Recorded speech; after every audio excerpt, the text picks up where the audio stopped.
राम से बड़ा राम का नाम, राम से बड़ा राम का नाम, राम से बड़ा राम का नाम, राम से बड़ा राम का नाम।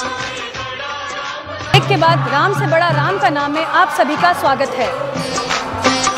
राम से बड़ा राम का नाम, राम से बड़ा राम का नाम, राम से बड़ा राम का नाम, राम से बड़ा राम का नाम। अंत में निकला ये परिणाम, ये परिणाम, ये परिणाम। राम से बड़ा राम का नाम, राम से बड़ा राम का नाम, राम से बड़ा राम का नाम, राम से बड़ा राम का नाम।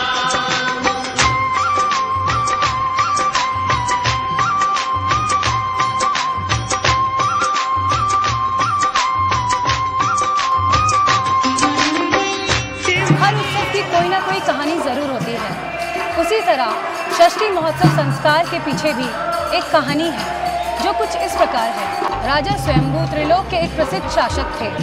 उनके योगीराज व्यवहार के कारण वह विवाह नहीं करना चाहते थे। इस पर ब्रह्मा जी ने उन्हें समझाया और एक गुणवान कन्या के साथ उनका विवाह करवाया।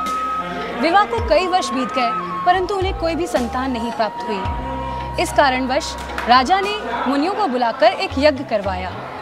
यज्ञ के उपरांत महारानी गर्भवती हुई और उन्होंने एक सुंदर पुत्र को जन्म दिया, परंतु जन्म के उपरांत ही बालक की मृत्यु हो गई। ये देखकर महारानी मूर्छित हो गई और राजा विलाप करने लगे।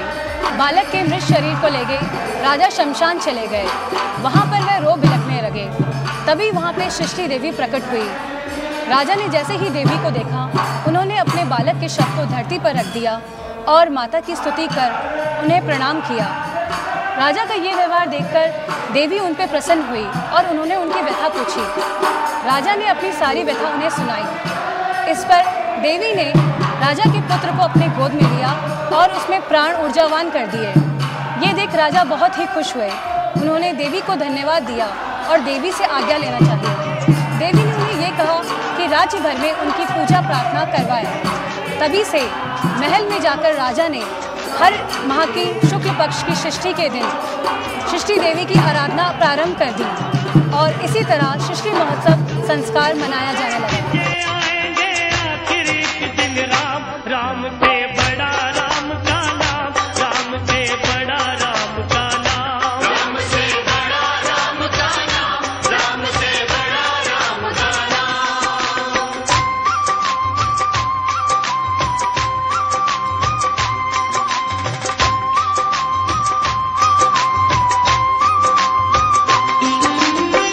जिस सागर को बिना से तूके पारा, जिस सागर को बिना से तूके हाथ सके नारा। महल में बाज रहे छह ताल, लीजिए दूब बधाई हर्षित, सुनो नृपति भोपाल। महल में बाज रहे हो छह ताल। जी हाँ, बधाई देने हर कोई चला आता है। इसमें ना जाति देखी जाती है, ना कोई छोटा ना बड़ा।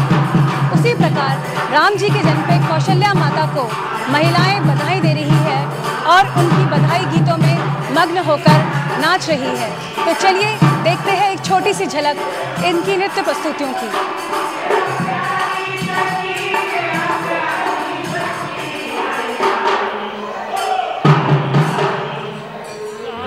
बड़ा राम का नाम, राम से बड़ा राम का नाम, राम से बड़ा राम का नाम, राम से बड़ा राम का नाम।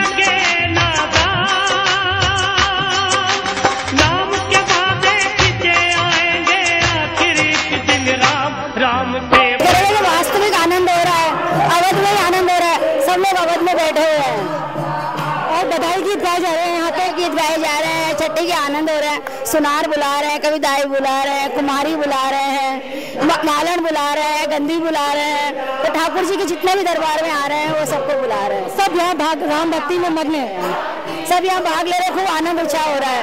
मंगलचार कह रहे हैं, ठाकुर जी की बधाइयाँ कह रही है। आप कुछ बताना चाहेंगे? खूब आनंद हो रहा है, यहाँ पे छठी मनाई जा रही है। बहुत बहुत बधाई, में बैठे हैं यहाँ पे, बहुत बहुत बधाई, बहुत बहुत बधाई।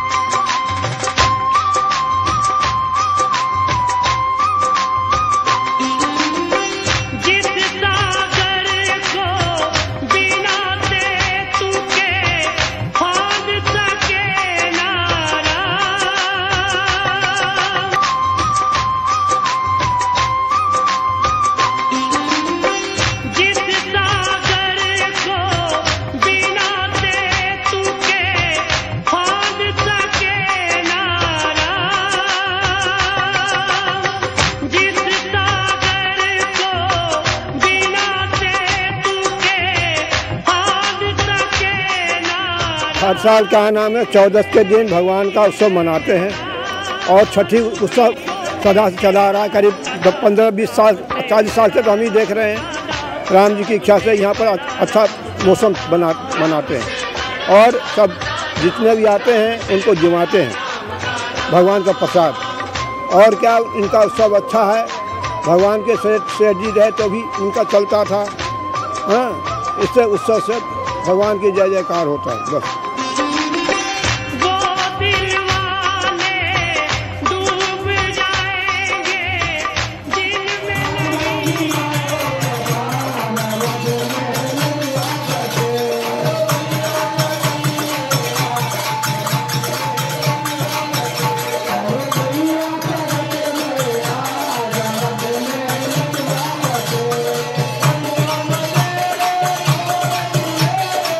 नवरात्रि के अंदर 24 घंटे कीर्तन चलता है सीताराम जी का 9 दिन तक सीताराम जी के मंदिर में। और नवमी के दिन कीर्तन पूरा होता है। 10वीं के रोज वहाँ राम जन्म उत्सव मनाया जाता है।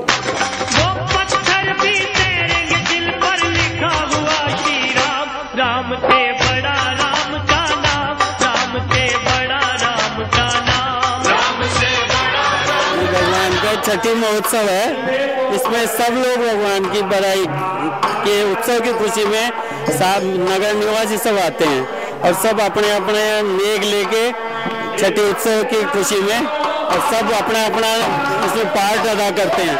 कोई जैसे ढाडी ढाडन बनते हैं, कोई नाई का वेश करता है, कोई कुम्हार का करता है, कोई सुनार का वेश करता है, कोई भांड का वेश करता है। ये सब अपना अपना वेश बना के आते हैं और सबको उनके बधाई मिलती है। छठी का पर्व बहुत ही महान पर्व है। ठाकुर जी के सारे लेख किए जाते हैं। हर आदमी अपने आप को भाग्यशाली समझता है कि मैं उनका कोई न लेख करूँ, चाहे सुनार का हो, कुमार का हो, मालन का हो, डाडन डाड़ी का हो, किसी का भी हो, उसके लिए भाग्यशाली। राम जी की छठी हमारे वैष्णव पद्धति के अनुसार जन्म के छठे दिन मनाई जाती है। जैसे अपने यहाँ कुआं पूजा होती है, वही भाव होता है कि कौशल्या माता को चूड़ा पहनाया जाता है और भगवान की छठी की रात जगाई जाती है और आनंद में।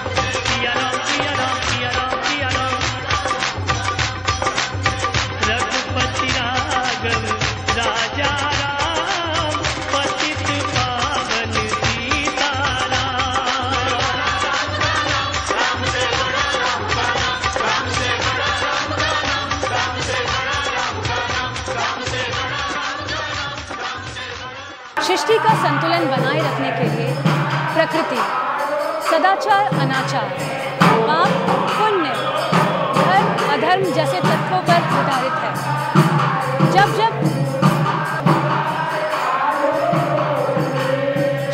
संतुलन बनाए रखने के लिए प्रकृति, सदाचार, अनाचार, पाप, पुण्य, धर्म, अधर्म जैसे तत्वों पर आधारित है। जब जब संतुलन बिगड़ने लगता है और पापी शक्ति अपना सर चढ़ने लगती है, तब तब प्रकृति की रक्षा के लिए भगवान ने अवतार लिए हैं। हर मनुष्य में भगवान विद्यमान है, ज़रूरत है उसे जगाने की। और आज की सबसे बड़ी चुनौती हमारी प्रकृति संरक्षण को लेके है। तो चलिए आए सब मिलकर शपथ लेते हैं कि हम अपनी प्रकृति को किस तरह बचाएं और उसका संरक्षण करें।